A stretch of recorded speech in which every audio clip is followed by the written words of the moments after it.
12 men on the field, then 3 plays later, dialing up the safety blitz and having it work out. Yeah, I can't tell you how proud I am of these guys. They keep slugging away, and it wasn't perfect, but they played pretty good. And we kept, we had the game under control, and then it kind of got away. But, that's why you keep preaching mental toughness and play the next play and focus on your job. And really in that huddle, we always said was just do your job and play as hard as you can and focus on the little things. I think anytime you get in that kind of environment, because it kind of happened in the LSU game, is you got to focus on the little things, and the big things take care of themselves. And, we got them to 3rd down, and really my thought there they'd have probably went for it on 4th down. So you might as well try to go ahead and put them out of range where they got to kick it. And guys did a good job, executed the call, and we made them punt, and then the offense did a great job of ending the game. The physical nature of that game, not even physical, but just sort of the extracurricular nature of that game. How'd you make certain the guys didn't go nuts, really? I mean, it was pretty nutty to begin with. Walk away, and that's where that's part of mental toughness too, is being able to walk away when guys are doing things that can get you a penalty, because that with the new rule, and we talked to them about the rule, with the new rule is if you get 2 personal fouls, you're out of the game. So we obviously were aware of that, but we physically controlled the line of scrimmage and did a good job against the run game. We just got to keep working and grinding and build from this, because we've improved and we got to keep making strides. How much anxiety were you guys feeling on the sideline, because you were in control of the game? Yeah. And all of a sudden you find yourself in a 3-point game. Yeah. Well, that's why you play defense. That's why we came to Georgia. We want to be in those situations from the standpoint of it's a chance to go make a play. And we kind of preach that to our guys. We had talked to them about, we got a chance to win 3 in a row. We got a chance to kind of stake our identity as a unit in this game, because, a couple years ago, Jarvis kind of made his name in this game. And we kind of focused that to our guys that, hey, this is a big game. And in big games, players show up. And we kind of preach that to our players, because it is a team game, but individual performance wins games like this. Now, and the other time you said blitz, the offensive tackle picked him up. Yeah, but they didn't pick up the other guy, so go ahead.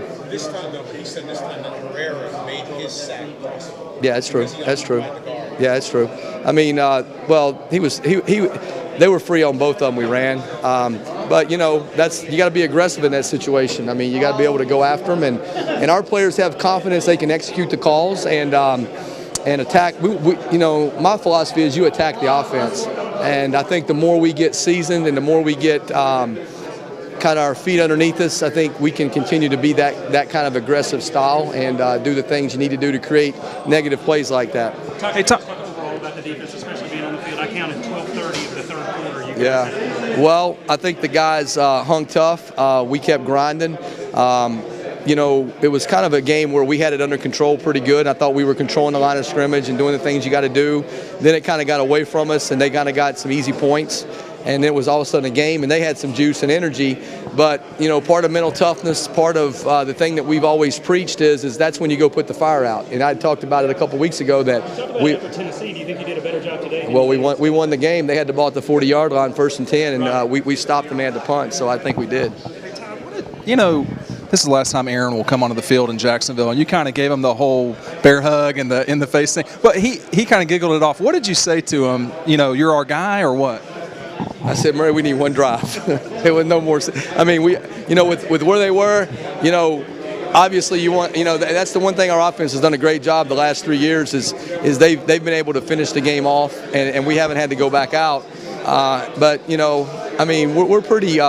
We're competitive during the spring, and obviously, but we are a team, and I just wanted to go show him some passion and some energy that, hey, we just need one drive. And to me, it was more like get a couple first downs, and if you get the ball out to where they got to go the long, hard way, we'll be fine, and we'll make it work. And that was really all it was. He's a kind of a cool cat. I don't know if cool is well. He just kind of giggles things off from time to time. He doesn't seem like a killer, but he's killed a lot of people through the years. Well, that's because he's a competitor. I mean, when the ball's snapped and he's ready to play, he's going to compete and do the things he's got to do to win. But I think you got to have that kind of personality to play the position he plays. He does a good job of managing it, and that's one of the reasons that we've won the last 3 games here. Thanks, Todd.